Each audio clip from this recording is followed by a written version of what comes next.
All right, cool. Guys, we're back at it again. Yeah, another back week, at it. another video. Another video, yeah. We were hoping for some rain, but Yeah, this morning and yesterday afternoon we actually had a bit of rain, but yeah, the people more to the north had a bit more other Yeah. side of town, and yeah, we're a bit jealous because it's the second time in a row now. Every morning we all send each other how much rain we had, and yeah, second time in a row now they had much more, so yeah, we're a bit jealous, but yeah, we're hoping it'll come soon, exactly. definitely. But yeah, today's video, we want to bust some myths Yeah. about South African hunting. Yeah. Specifically, I think South African hunting. Yeah, basically South Um, African hunting, just stuff people believe that Yeah. is either true or not true, so yeah. Exactly.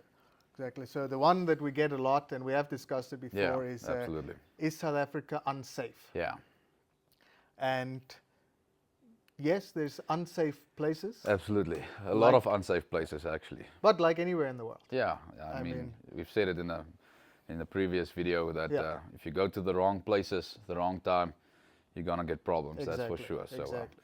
But if you're just coming for a hunt or even a add-on trip to Trip Cape Town to or a- something yeah, afterwards, yeah. we're not going to take you to the No. unsafe places Cape Flats in South or, Africa. or Yeah, any, exactly. any place like that. I mean, so, you kind of drive through them when you land in Cape Town, Yeah. but it's not a problem. It's no, not, it's not going to be a problem. You're not going to be pulled over and get shot at and Exactly, stuff like that. So, Remember, tourism in South Africa is one of the biggest industries that we have. yeah, So even though there is crime, Yeah. oftentimes it doesn't focus at tourists. yeah, for sure. Because people also know that's where money comes from. Yeah, for sure. And if when we're hunting, I mean, people always say, "Oh, farm murders this, farm Yeah, murders that." yeah. It happens, It happens, but not. There hasn't been a farm murder in this area for Yeah, many 10, years. 15. 15 years Yeah, plus. plus. So there's been one, and it's actually a lot of times also farmers mistreat their people, and stuff. That kind of stuff happens, but very, very few here by us. Yeah. I mean, we live in probably one of the safest places in South Africa. Exactly. So yeah. And also in the Limpopo property, we haven't had a farm murder in that area Yeah, I mean, for. you're so far Yeah. from town and anything. Exactly. They're not going to do the Yeah, do I the mean, effort we're in the to, middle to of the bush, and yeah, then to get again, there. the expropriation laws to me are going to, at the beginning at least, focus around the big towns. Yeah. Not here out in the middle of nowhere. No. Nobody wants. Nobody wants these to live farms. here. Yeah. For sure not. Yeah, we do. We want to live. We here, want to but, live here. We want more. Yeah, yeah. For But sure. the people that are looking for Yeah. land, Yeah. they don't actually want land. They No. want money. Yeah, they want But money. they're not out here. So Oh, absolutely. South not. Africa, we pick you up at the airport. You're never alone. You're Yeah. never going to be on your own unless you Absolutely. book something yourself. Yeah, But, way yeah. different in the wrong spots. But I would Exactly. say, rather book if Book you're gonna through us. book through us. If you want to do an add-on trip, we also do that. So Yeah. you know you're gonna be safe, 100%. So Exactly. so sure, for sure. Exactly.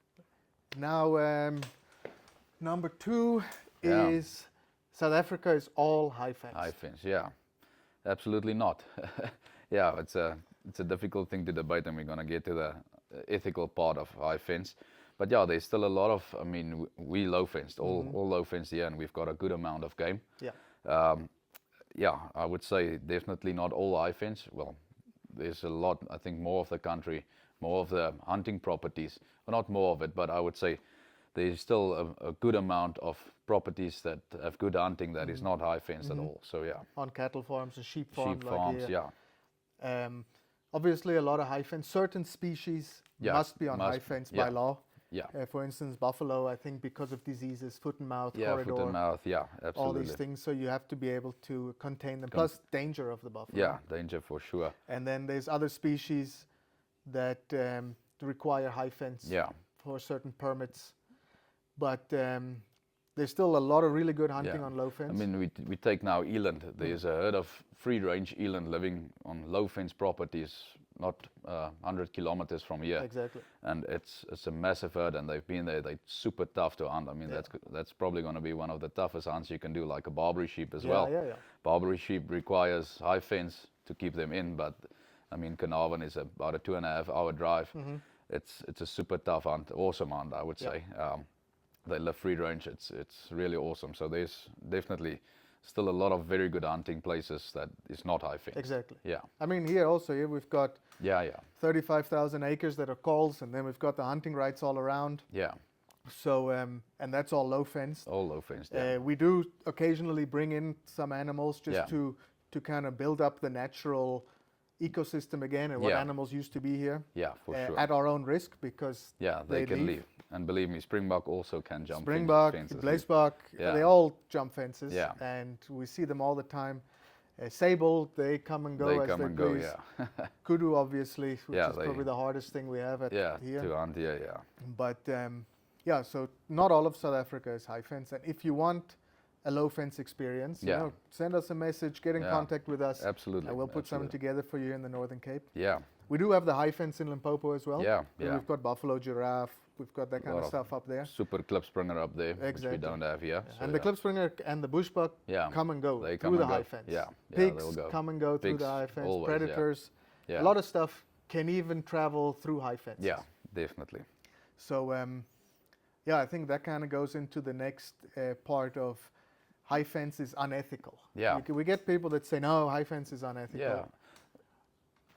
It's debatable. High think fence, a small area, high Yeah. fenced, and you know you're going to get your animal. I would say yes, that's unethical.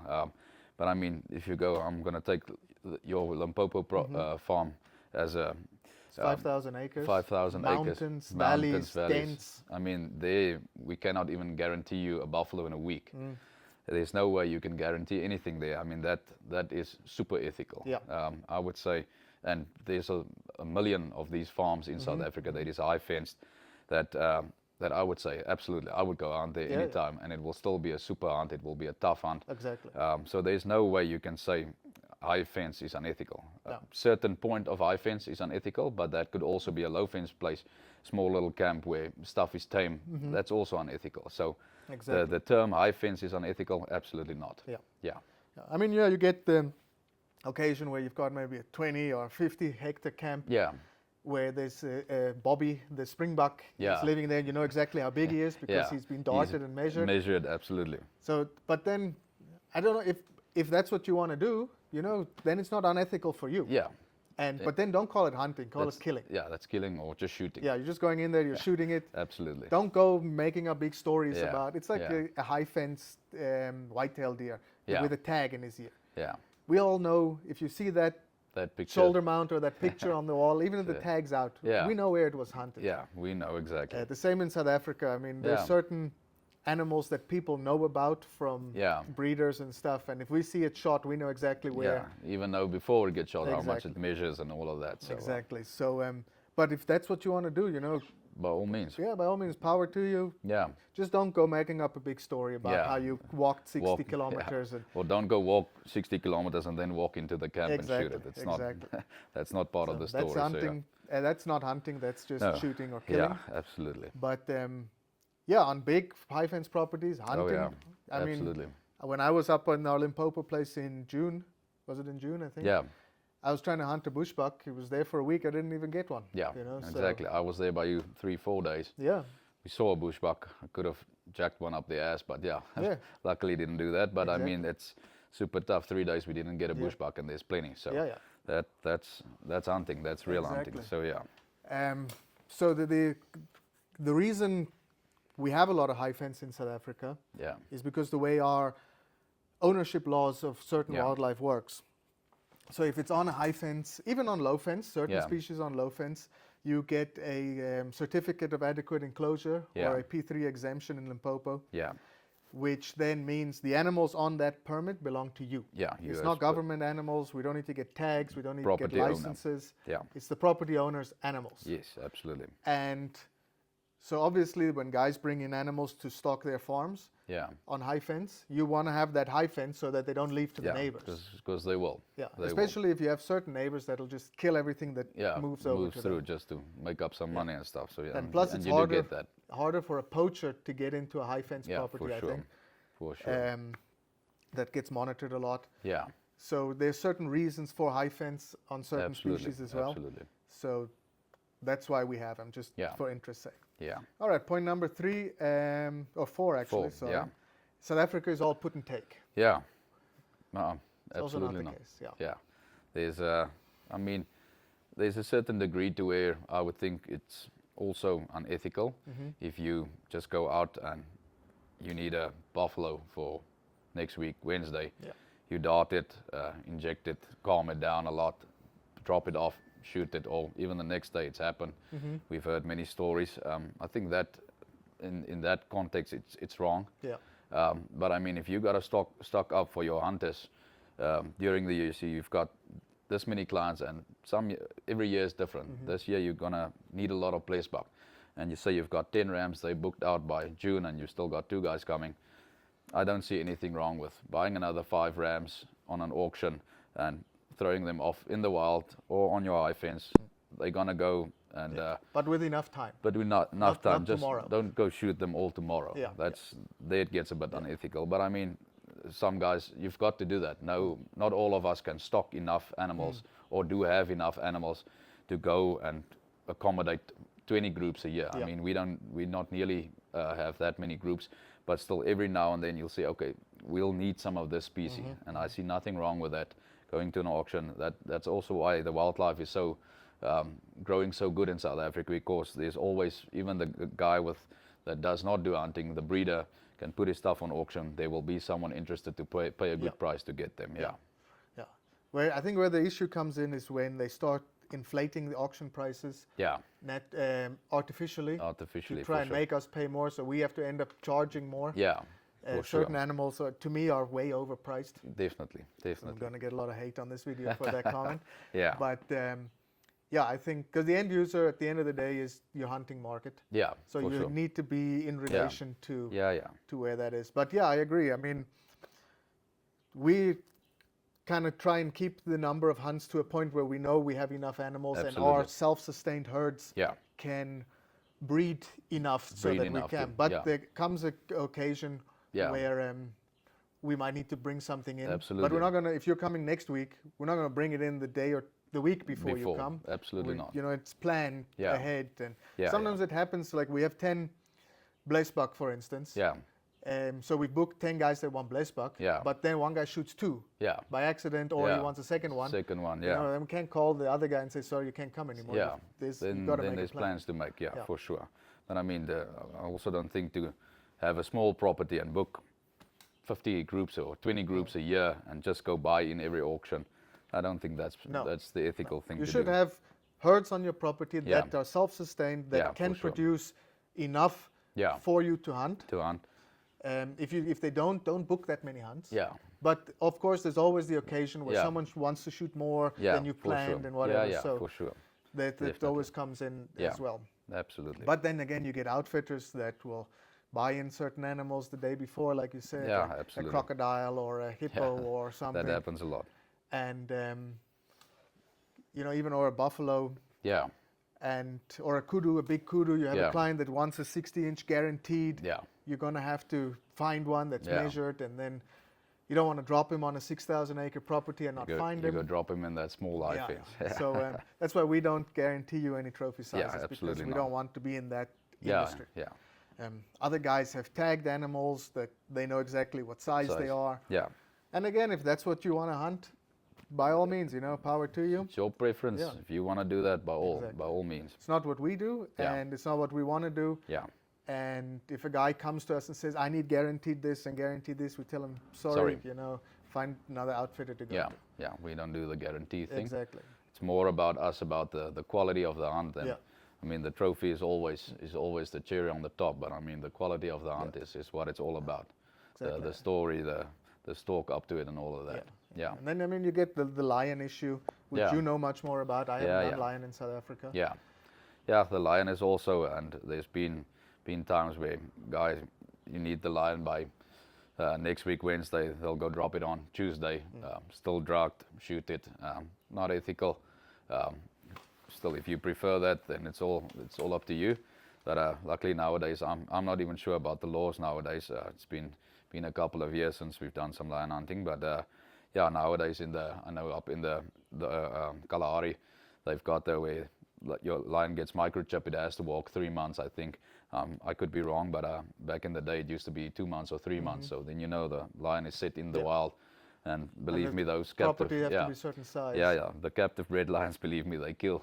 They kill a lot. And they're dangerous because they're not scared of humans. They're not scared of humans, and you wouldn't believe it. We've seen big buffalo get taken down by, and they pack them, and they just kill. They kill for pleasure as well. Exactly. So it's not just to fill their bellies. Yeah. No, good. And then the last point is one we get a lot of videos out there is hunting from the truck. We only hunt from trucks in South Africa. Yeah. Which guys filled with their camo clothes on the back of a white Land Cruiser. Exactly. They're not going to see you. With a cooler box full of beer. Beer. It's biltong on. Yeah. Look, we hunt from the truck. Yeah. If the opportunity presents itself. Yeah. Like you're driving, you come around the corner, there's a big kudu or a steenbok or a warthog or whatever that jumps out of the bush, and you don't have time. You got to take a quick shot. If you're not going to shoot it from the vehicle, it's going to be long gone. Exactly. When you get off and off sticks on and anything. it's not like you can see where it goes and try and stalk it. It knows you're there. It's just going to keep running. Going. You're never going to catch up to it again. So those things happen. Yeah. But in general, we try to spot something from a distance, maybe from up on the mountain. Make a plan. Make a plan. Yeah. Maybe drive closer into a better position because there might be a lot of open ground between. So we want to get, or the wind is wrong. Wind is wrong. Yeah. We've got so a lot of nice valleys and little mountains and hills you can use to get in closer. So So we use the truck to kind of get into position, but we're not hunting from the truck. We're still going to get out. We're going to put on a good stalk. Yeah, I mean, you cannot walk from the lodge all of this. You're going to die. So yeah. I mean, you know, the stalk can still be 1 kilometer, 2-3. Yeah, for sure. Even if we've gone into position. Yeah, we've had some long stalks. Because the animal might have moved from where we last saw it. We're not going to get back to the truck, we'll just keep walking. Keep going, to get to it. But you need the truck in Africa especially to get to your places because the country is just so vast. It's vast and big, so you wanna be able to move. And even just to pick the trophy up, you're not gonna, you cannot carry it from, shoot a kudu up in the mountain. Well, what we do, we call the meat wagon, so there's another truck involved, the little Nissan, they come and pick up, but sometimes when we know we're heading back to the lodge and we've got a blaze park or not something really big, we'll just load it up and head home, head to the skinning shed. So it's not really hunting from the truck, but I mean, we use the trucks all the time. Use the truck. And you get guys that hunt only from the truck. And again, if that's what you want to do, or maybe you're not capable of walking. Yeah, I mean, you've had being surgeries. disabled or something that's not a wheelchair. Then I have no problem with it. You can still have a really enjoyable hunt from the back of the truck, and you're gonna be able to have a couple of different options on shooting other wildebeest or whatever. You're gonna get a couple of species for sure. That's possible. Exactly. Yeah. So to me personally, I have no problem with hunting from the truck if that's what you want to do. Yeah. If you don't want to do it, cool as well. Cool. You know, we walk. We like walk and stalk. So if we can do that, we're gonna do it. But if you don't prefer it, then we'll hunt from the truck. Yeah. No, perfect, guys. Let us know what myths you've heard, and then maybe we can do a video about them also. Yeah, for sure. And then don't forget to like and subscribe, and we'll see you next week. Yeah. Cheers, guys. Cheers.